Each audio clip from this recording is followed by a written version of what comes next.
Welcome back to this afternoon session of BioStock Live here from BioStock's own studio in Medicon Village, Lund.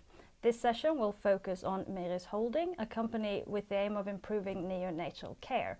The company develops and sells the product Miris HMA, Human Milk Analyzer, a product that is used to analyze breast milk for individual nutrition of preterm babies. Here to tell us more about the company is CEO Camilla Sandberg. Welcome, Camilla. Thank you so much. Thank you, Cecilia. It's great to be here. So I will tell you a little bit about Miris, what we're doing and where we are today. So first of all, Miris is a small medtech company based in Uppsala, Sweden. We were founded in 2001 and we have been public since 2006.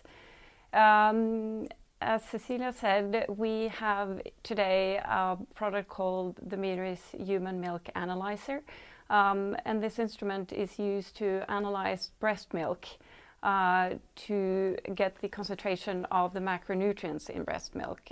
So that's fat, carbohydrates, and proteins. When the company was established, the first product was actually an analyzer for analyzing dairy milk, the macronutrients in dairy milk. But since 2017, we have not sold this product. We have only focused on neonatal care and the analysis of breast milk. Now, we started selling the HMA in 2006, and we've also had CE marking of the product in Europe. So it's a medical device in Europe since 2006. And December 2018, we received the FDA clearance in the US. So that means Food and Drug Administration in the US approved the instrument to be used for clinical use in the US. We have the instrument installed in all continents in the world, and our main target markets are neonatal intensive care units and donor milk banks. So I'll take a little bit of a step back and tell you a little bit about premature care and why we analyze breast milk. So about 11% of all babies born today are born premature, which is quite a lot. And these premature babies, they have a huge need for nutrition, very high nutritional demand. As you can see here, it says that the requirement is about 130 calories per kilo a day and about 4 grams of protein per kilo a day.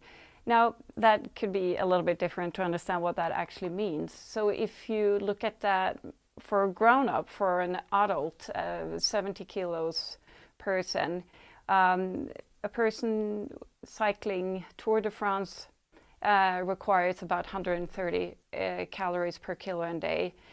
And for a grown-up, it would mean you have to eat 11 Big Macs per day to get to 4 grams of protein per kilo a day. So as you can understand, it's a huge demand for nutrition. Now, the problem is, because we all know that breast milk is the best nutrition for babies, the problem is that the breast milk is, the content, the macronutrient content is not constant. So it varies a lot between mothers, but also for one mother. So the breast milk or the milk in the morning is very different in concentration of protein, fat, and carbohydrates compared to in the evening, for example. And this is just to show you one of many studies showing exactly that, the content of the macronutrients varies a lot.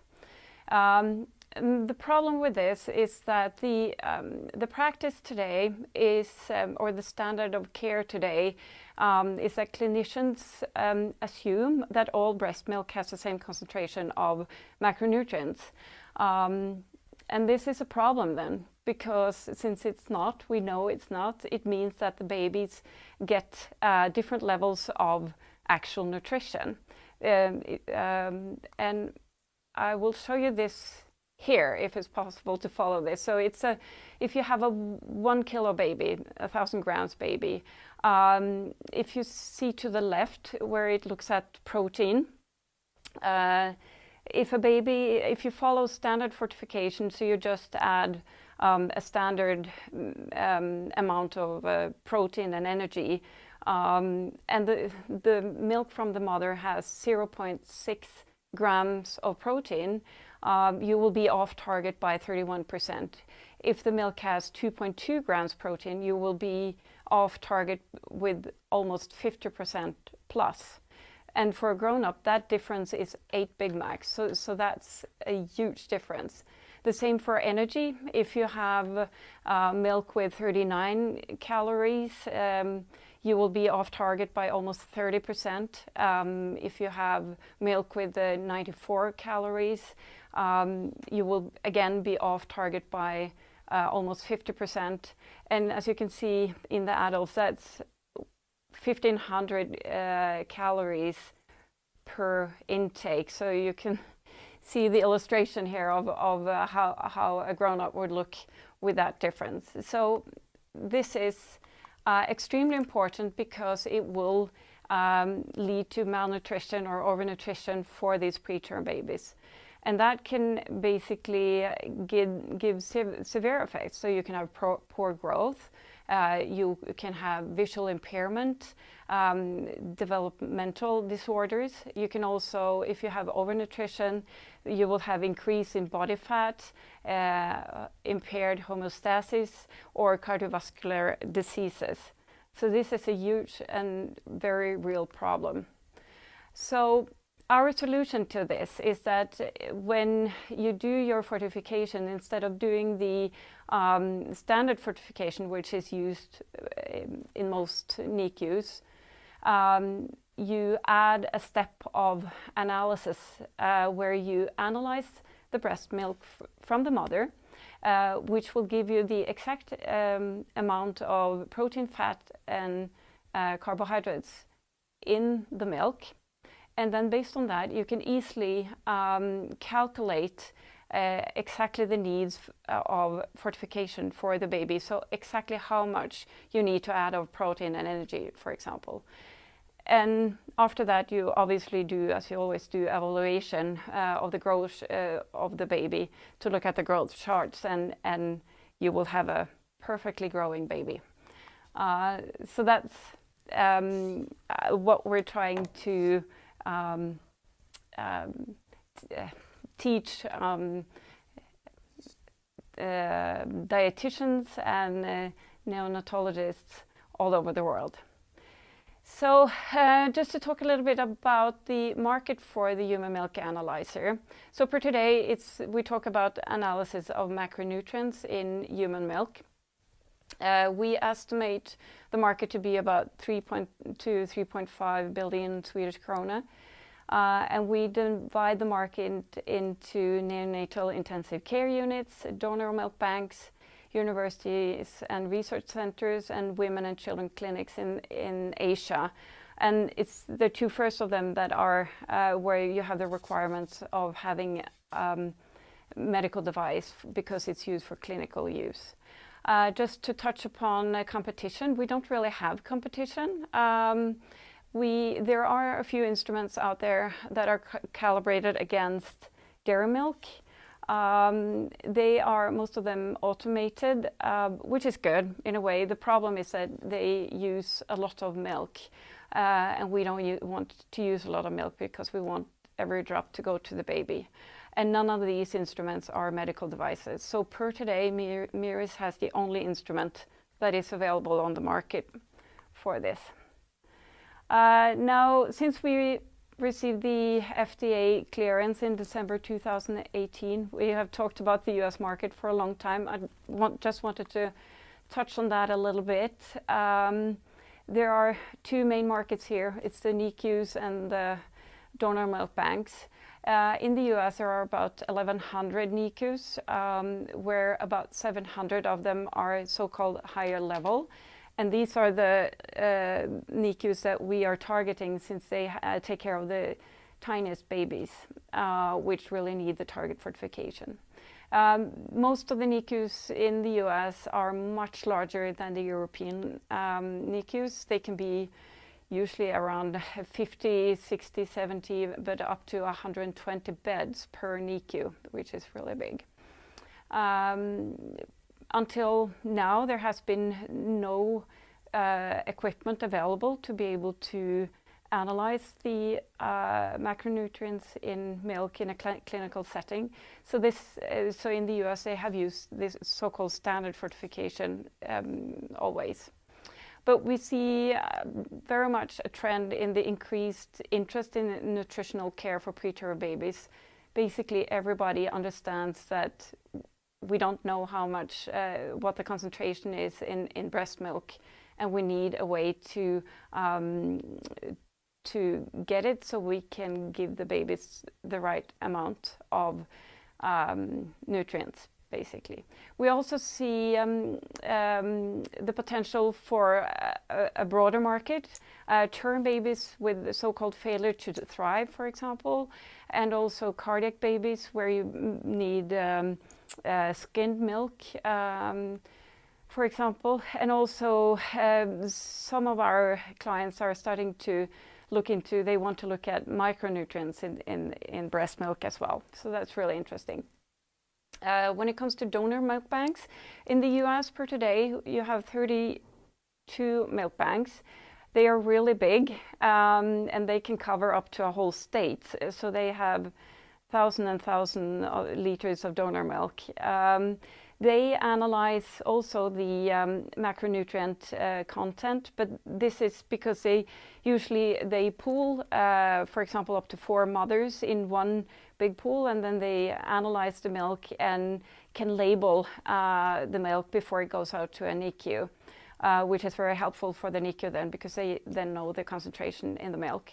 With the analyzer, they can also do so-called lacto engineering, where they can do specialty products. So if you have a baby with a heart problem, they can produce skim milk. Or if you have a baby that really need an extra boost, you can do cream product, for example. And the milk banks also have started to see quite a lot of so-called outpatient groups that buy milk directly from them. So, and when we talk about sales in the US, I'm trying to explain why the sales process is really long. And the reason for this is that to get into doing breast milk analysis, first of all, the equipment is capital equipment. You have to do an investment. You have to get budget or funding for the instrument, and you also have to implement completely new routines. So Sweden is the only country in the world where target fortification is standard of care in all NICUs that take care of the smallest babies. So in the US, they haven't really had any experience with how to do with staffing, how to do with all the routines in the NICU. And they also have to convince management that it is important to prioritize an investment in nutrition. On Miris side, we've been in the US since 2016, building market, building network, and so since we received our FDA clearance, we have had over 100 requests for quotes, which is a really fantastic since we see this increase in demand for the instrument and the interest for it. Per today, we have 38 HMA instruments sold in the US. 24 of them are in NICUs, different NICUs, so for clinical use, and we have 4 in 4 different milk banks, and then we have 10 instruments for research use as well. What I would say also is that we are in the process now. We've started establishing a new market. And our first clients that are using the HMA in a clinical setting are starting to get some numbers. So in a few months, we will be able to use them as reference labs, which is going to be really great for new customers coming on board, so they can have advice on how to set things up from other US NICUs. All the neonatologists and dietitians we meet see the need for this, and many of them are extremely thankful that we've actually taken the step of going through the hard work of receiving FDA clearance, since that it's been a huge job. So it's really great to see that what we're doing makes sense for everybody that are actually working with the babies. And I would also say that the Miris team is definitely seen as the experts when it comes to building routines and how to set up staffing, etc., in the NICU. So we're trying to help out as much as we can. Okay, and then I wanted to say just a few words about this year. So first of all, a recap of 2019. Net sales 11.7 million. It's a little bit lower than the year before, and that's basically because we terminated the distribution agreement with China. So if you take out the sales of China from 2018, you end up with the same number. The cost has been quite high in 2019, which is linked to both the launch of Miris HMA in the US, and also the start of especially the ISO 13485 project, which is really important for us to get that certification, and a couple of other projects. So that's why the costs ended up quite high. Wanted to mention also that we had our first instrument based in Singapore, the first in Africa. In Kuwait, we established a distribution agreement for the Middle East. And in Croatia, the first milk bank in Croatia received a Miris HMA from UNICEF, which was really interesting. Now, when it comes to this year, as you can see from the numbers for Q1, we were hit pretty hard because of Corona. And we actually felt the whole Corona issue quite early in Q1. So this is why we were quite quick of trying to look at a plan for what we could do with cost restrictions. And we quite quickly ended up with travel bans and visitation restrictions at the hospitals. We can't get into the hospitals the way it is now because of COVID-19. So we spent time in March to put a plan together how we can save costs until this is over. And from April 1st, we implemented short-term leave, and also put all projects that wasn't completely necessary on hold to save costs, basically. And then we have focused on our digital platform, and also social media marketing. I